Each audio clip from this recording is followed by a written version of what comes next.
Welcome to Introduction to Personality and Psychodynamic Theories. Today I'm going to talk about what personality is and the different theories behind how it develops. So, personality.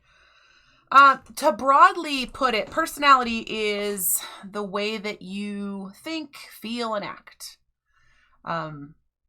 So think about this. So think about your best friend and how you would describe your best friend. You might say they are smart, or they are funny, or they are flaky, or exuberant, or introverted. Okay, all of those are terms or traits that we use to describe someone's personality. Personality is a pretty nebulous kind of topic. Where does it reside? Some people used to think it resided in your heart back in the philosophical days. We're going to discuss how we kind of understand that it's partly in your brain, but there's no one area that helps to determine your personality. It is really the way that you think, the way that you feel, and the way that you act.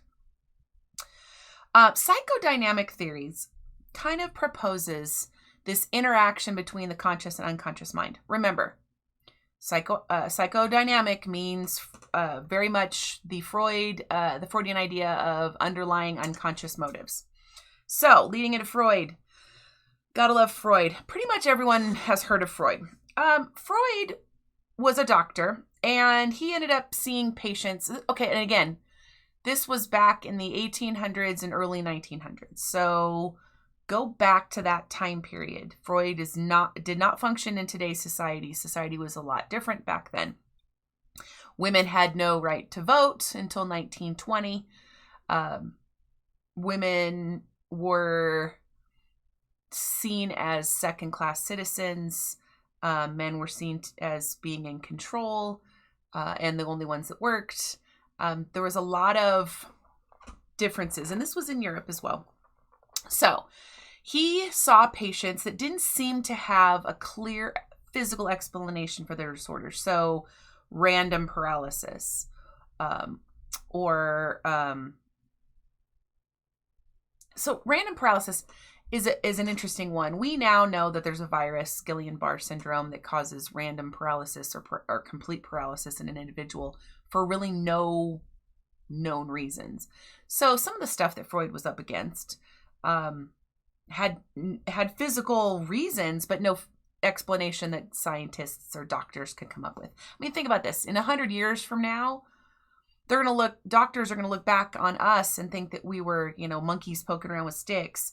Hopefully science and medicine will expand so much further, and our understanding will be so much more developed, like we are more developed than 100 years ago. So given the time period, Freud dealt with a lot of patients that he felt, since they didn't have a physical cause, had a psychological cause. So he thought that it was these unacceptable thoughts and feelings that they had deep down inside of them that were hidden away in their unconscious mind. And those deep, dark, and unacceptable thoughts and feelings were what's causing people's health problems.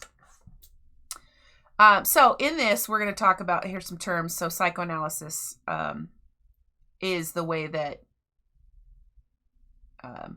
psychodynamic theorists get to underlying causes of behavior. Conscious, preconscious, we're going to talk about those. We're going to talk about all of these. So let's go over these.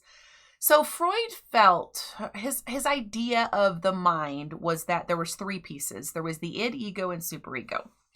And it's kind of like this iceberg where only a little bit is above the water level, which is your conscious awareness, and everything below is in your unconscious awareness. So you are not consciously aware of your id, your unconscious drives, your motives for doing things, and some of your superego as well. The way that Freud described the id, ego, and superego, I like using the analogy of like the devil on your shoulder and the angel on your shoulder. Many of you have seen the cartoons where there's a little devil that pops up that tells you to do it, do it, do it, do it. And there's this little angel that pops up and was like, oh, no, no, but you shouldn't. And then the head in the middle has to decide. Well, it's kind of like the id, ego, and superego, where the id is the little devil, functions on the pleasure principle, meaning all the id wants is what makes you happy. It's an unconscious drive, so you're not consciously aware of it, and gets you to go for your, it helps your basic needs. So go back to motivation, right? It's a drive to fulfill your basic needs, to survive, reproduce, and get what you want. The superego is that little angel on your shoulder, right? It's the you should be doing this, or you should be doing that, or no, no, no, you shouldn't. So it is the morals and values that you have learned from your parents. And often very young, that superego voice is your parents' voice that you then incorporate into your own. And it is this voice of reason. It is this voice that's supposed to keep you on track. So, and then the ego is kind of like this head in the middle that that functions on the reality principle. It tries to satisfy the id's desires, but at the same time, balancing out the superego on what you should and shouldn't do. So, for example, let's say you're on a diet and there's a piece of chocolate cake, and the id, you really want this piece of cake. So the id wants this piece of cake. Eat the cake, eat the cake. Then the little angel pops up and says, oh, no, no, but we're on a diet. We shouldn't eat that cake. Okay, so what do? As the head in the middle, is the ego that has to balance out this desire for chocolate cake with this other desire for wanting to stay on track on your diet. If you give in and eat the chocolate cake, you're going to feel bad. Okay, so that sets up this internal conflict that Freud talks about. If you don't eat the chocolate cake and you stick to your diet, it's still going to set up some tension because you really wanted that cake. And now all you can think of is chocolate cake because you're on a diet. And so now you've got these two forces that are struggling with each other, and the ego in the middle has to find a way to kind of satisfy both. So one way might be to say, okay, tell you what, we're going to go on a run first or a walk, and then we'll come back and have half of the piece of chocolate cake. Is everybody happy? Right? So if we can rectify, and the id's like, okay, I get my cake, and the superego's like, okay, at least I'm getting the exercise, we'll burn off the cake. Now we don't have that tension. Now we don't feel bad that we broke our diet, and we don't feel bad that we didn't get something we wanted. So that is this idea of how Freud proposed that the id, ego, and superego was the reason for all of our internal conflicts, and how they were managed depends on whether we come out with an anxiety disorder or increased anxiety levels, or whether we come out of it without tension. Now, I am going to briefly talk about psychosexual stages, and I'm going to explain a couple things. So I had a philosophy of Freud class where we read every single work that Freud wrote from beginning to end. It was very enlightening. And you've got to understand the time period, and you also have to understand what was going on. Freud, we would not be here talking about psychology the way we are without Freud. He is the grandfather of psychology, mainly because what he said, some of the stuff that he proposed was so preposterous that students who learned underneath him went out to prove him wrong, went out to come up with their other theories. So we have others who came out, like Erikson's stages of development, and Jung's ideas of the collective unconscious. All these came from a lot of Freud's teachings, but they took the ridiculous parts out. So Freud, you got to also understand that Freud was prescribed cocaine for ailments. It was a medicine back then. Well, cocaine has a stimulating effect on the sex drive. So my theory, and I'm not the only one, but a theory out there is that Freud focused so much on psychosexual stages and how sex is such a drive, such an internal drive, because of his heightened sexual tensions, I guess is the best way to say it. So Freud came up with this idea of these psychosexual stages for development from the first year and a half, this oral stage, where the pleasure center revolves around the mouth, sucking, biting, chewing. Well, okay, so I'm going to say this. Yes, those are great stages for development. Yes, there is a stage of development for the first 18 months. And then from 18 to about 36 months, there is another shift in development. And then 3 to 6 years, there is another shift in development. And then 6 to 11 or 12 is another shift in development. And then 12 on is another shift in development. So he's not wrong that there are changes or stages in development. I give him that. However, the reason for these stages, I do not agree with. Kids are not driven by sexual urges. They are driven by developmental changes. They are driven by cultural shifts. They're driven by outside influences and internal influences. So, for example, the first 18 months, they put everything in their mouth. Well, it's a great way for them to figure out the world around them.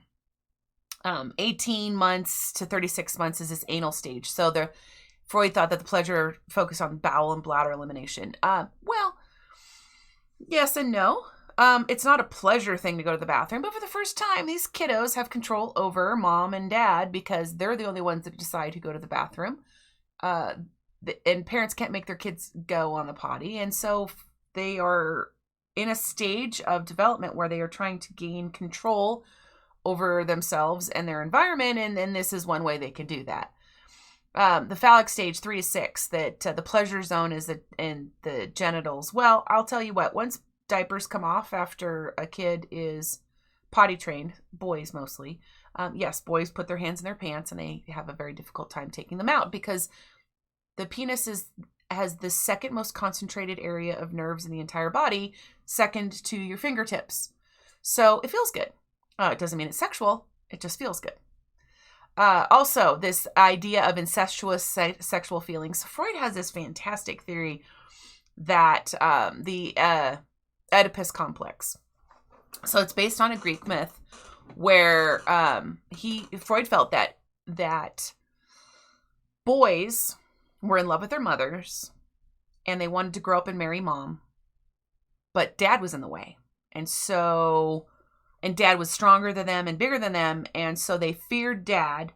So in order to align with dad, so dad didn't kill them if dad found out that they wanted to marry mom, that they started to act like dad and adopt the gender role that dad has.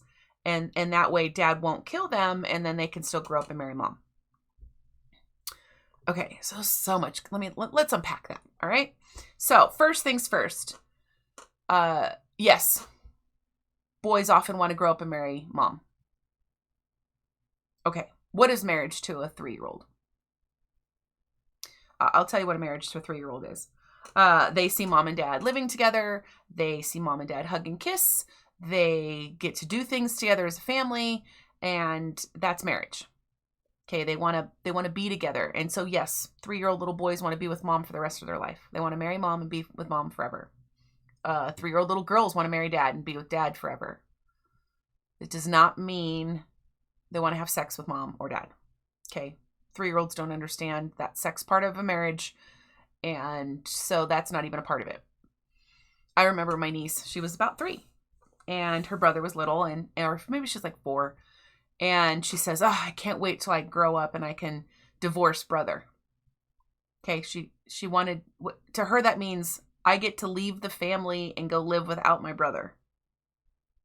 Okay, so little kids don't understand an adult version of marriage.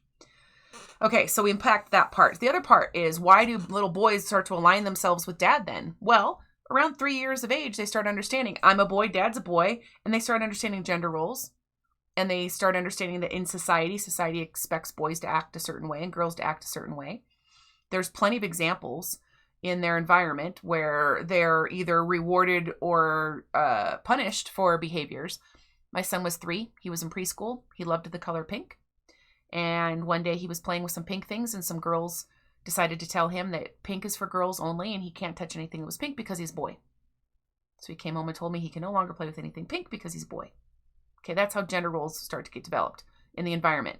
He was punished for doing something that was outside of his gender role. So around 3 to 6, yes, kids start to align themselves with the parent that is most like them. And so gender roles and gender ideas and gender identities are developed. Okay, that's it. They're not aligning with dad, so dad doesn't kill them. They're not aligning with mom. The Electra complex is the opposite. The girls want to marry their dad and they're afraid of their mom because their mom can kill them, and so they align with mom. It's the same thing. It's called the Electra complex. Anyway, interesting theory. Totally not accurate. However, he did observe some accurate things. It's just reasoning on it was flawed. Latency, 6 to puberty. He called this the phase of dormant sexual feelings. It's just a phase where kids are learning as much as they possibly can. They are little sponges at this time. I mean, it's amazing what they learn. And this is like elementary school years. The only thing I think that he got correct was the genital stage, which is puberty and on, which is this maturation of sexual interests. Yes, actually, that's when sexual interests pop up. So he was wrong about a lot of things, but he was right about stages. Now, another cool thing that Freud did come up with was this idea of defense mechanisms, that this ego, this head in the middle, tries to protect itself by reducing and redirecting this anxiety by reality distortion. Remember, reality principle. So the ego sits in the middle of reality and has to then justify their wants and desires and their shoulds and shouldn'ts based on reality around them. So defense mechanisms, they function indirectly or unconsciously, right? So repression is one where, or repression is part of all of this, where it gets pushed down into this nebulous unconscious area where it needs to be resolved or ignored. Regression is also, parents will see this if they have a child who's potty trained and off the bottle, and they have a brand new baby, and then that child regresses back to wetting the bed or wanting to drink out of a bottle. You probably have seen this if a 40-year-old throws a fit like a 5-year-old, they're regressing back to a 5-year-old. So regression is just really retreating to an earlier developmental stage. And it happens. Other ones, reaction formation. So this one's interesting, and we see this a lot, especially with some, you'll see it with some politicians. It's taking your unacceptable impulses and turning them into their opposite. So if you are repressing angry feelings, but you're going to outwardly be super friendly. This is people who have maybe feelings for members of the same sex, but they're told that that's not okay. So instead they lash out at the LGBTQA community. We've seen this in the past where people are lawmakers who try to make laws against the LGBTQA community, and then we find out that they actually are a member of the LGBTQA community. They just didn't want to admit it. They can't admit it. It's unacceptable, and therefore they have to lash out against. So that reaction formation, look for it. Watch for it. You'll see it. So projection is your own threatening impulses by attributing to those other people. Where the thief thinks everyone else is a thief. You ever been accused of cheating in a relationship? Out of the blue, your partner's like, "You've been cheating on me." And you're like, "What?" Right? Where'd that come from? Well, odds are they're cheating. And some of you may have recognized this, and some of you may say, "Yep, that's exactly what happened." This projection of taking your feelings and dumping them onto someone else, and then accusing them of that. I witnessed an abuser in court go after the victim and try to convince the judge that he was actually the victim of domestic abuse, and the actual victim was not. They were the abuser, and apparently the judge has seen this before and granted the restraining order for 1 year. So abusers will often blame others for being the abuser and try to be the victim. And that is this projection. Rationalization. So this is like a habitual drinker that says they only drink with friends just to be social. This is this self-justifying explanations to try to explain off doing something and without dealing with the real reason that you're doing it. Drug addicts saying, well, they can quit at any time. Or an addict, period, saying that they can quit at any time. This is the self-justification. I do want to say this. Just because you can justify something doesn't mean it's right. Just because you can rationalize it does not mean it's right. Displacement. This is taking aggressive or sexual impulses towards an object or a person and then turning them towards a more or less threatening object or person. So the kick the dog theory. Remember when my kiddo was little and he was getting chewed out for doing something and the dog walked by, and as soon as the dog walked by, he went and pushed the dog, right? That kick the dog theory. Like, he can't lash out at mom because I'm bigger and stronger and I'm in charge. But that dog falls lower on the hierarchy in the house, and so I can take my anger out on that dog. Not acceptable, but you'll see it.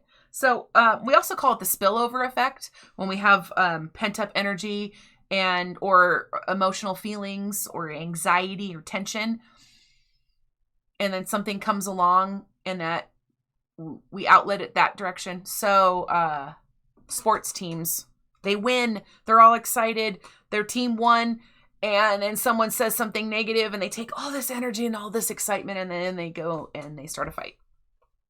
So displacement. Also, people who are very aggressive and who love to fight, who become boxers or MMA champions. Because it's not okay to walk into a bar and beat somebody up, but it is okay to walk into a ring and beat someone up. So that is displacement, as shifting something unacceptable feelings in an unacceptable way into an acceptable way. And then denial, which is not a river in Egypt. Denial is refusing to believe or perceive painful realities. It's like your fingers and your ears humming, right?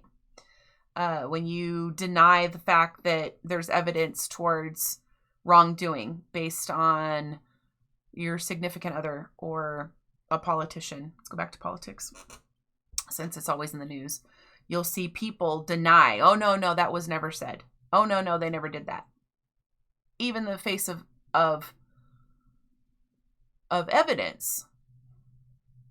The reason that people will deny in the face of evidence is because they're just emotionally not capable of admitting that they're wrong. And because when you admit that you're wrong, sometimes you have to also admit that your perception is wrong, that your reality is wrong. And that is really sometimes way too much for people to handle. So denial is not meant as a lifetime coping mechanism. It is a short-term coping mechanism. Yeah, you might immediately deny something, but you should go home and then you should think about it and you should evaluate the evidence and you should be prepared to either change your opinion or see something else. Holding on to false information is not helpful to anyone. So Neo-Freudians came after Freud, obviously, and they are psychodynamic theorists and they accept a lot of Freud's ideas, but they looked more at the conscious mind and social motives rather than sexual or aggressive ones. Again, Freud was based very much on sex and aggression. And Neo-Freudians looked more on social. Like, yeah, what is socially acceptable versus what we want to do. And so we shift our behaviors based on social rules, gender identity, all those, and what should be done in a society instead of what we want to do. A lot of contemporary psychodynamic theorists reject, again, the emphasis on sex. And, one thing that Freud did that was great, that I really appreciate, was Freud was the first one to come out and say what happens in childhood affects you as an adult. So back in the late 1800s, kids were working in coal mines at 5, which is interesting because sometimes it's difficult to get my 14-year-old to take out the trash. But I digress. working in coal mines at 5, well, the reason they did that was because they thought that little kids were just little adults. And Freud came out and said, no, they're not little adults. What happens in childhood affects adulthood. So if we want people to grow up to be good adults, we need to take care of them as children. So he really did start a movement of changing the way that we addressed children, that we took care of children. So I give him that much. Adler was after Freud and really looked at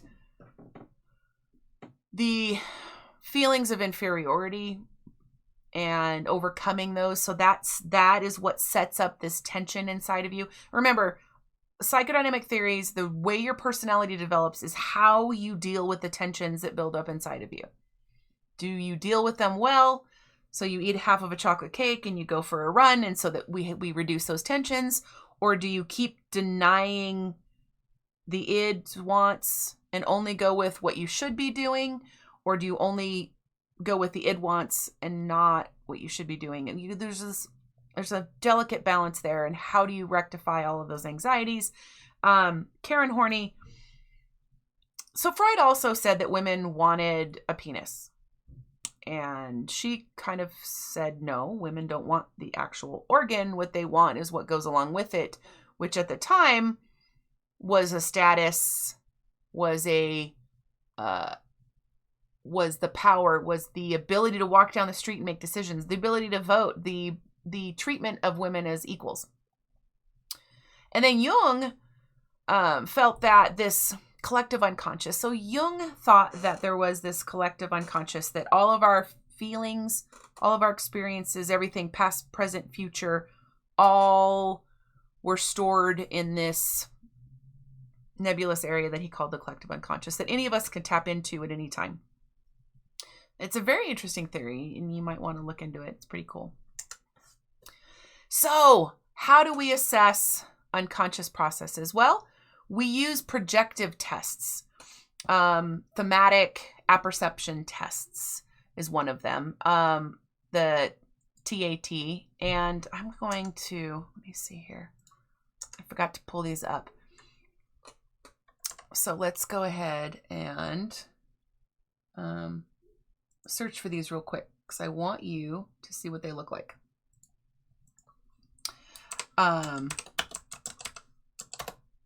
This is much more fun in, images. This is much more fun in class because we get to do this interactively, because I want to ask questions like, right here, a TAT test. They work really well for kids. So sometimes kids can't explain what's going on with them, but you give them these pictures and you ask them to tell stories. And sometimes their stories will align. Well, you'll start to see these patterns, right? So here's a story on what's going on. So all of you can think in your heads of how would you explain this? Maybe he came home drunk and she's ashamed and upset because he promised he wouldn't drink anymore. Maybe he's dead and she's crying. Maybe she went home with him and it was one night stand and now she's regretting it. Okay, so TAT tests are very nebulous and you can come up with different stories on them. The story is what's important, and the way that these stories play out are important. Here, what's going on here, right? We can keep asking questions and the answers are what is interesting. What's the answer here? So TAT tests are very subjective, which is fine. It's important to understand that the subjective nature of these. When you have different psychologists interpreting, you're going to possibly get different interpretations. I can go to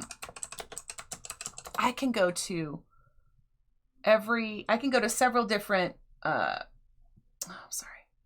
do the two things at once. I could go to several different therapists. They could show me the exact same pictures and I can give them the exact same stories, but their interpretations might be slightly different. So there isn't a lot of validity in some of these tests. You have to understand that they're subjective. However, that doesn't mean they're not helpful. Now, another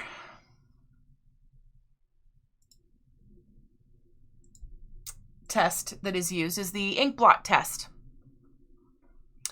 The Rorschach ink blot test. So this was done where they would ask people to look at this picture. So look at this picture right here, and what do you see, right?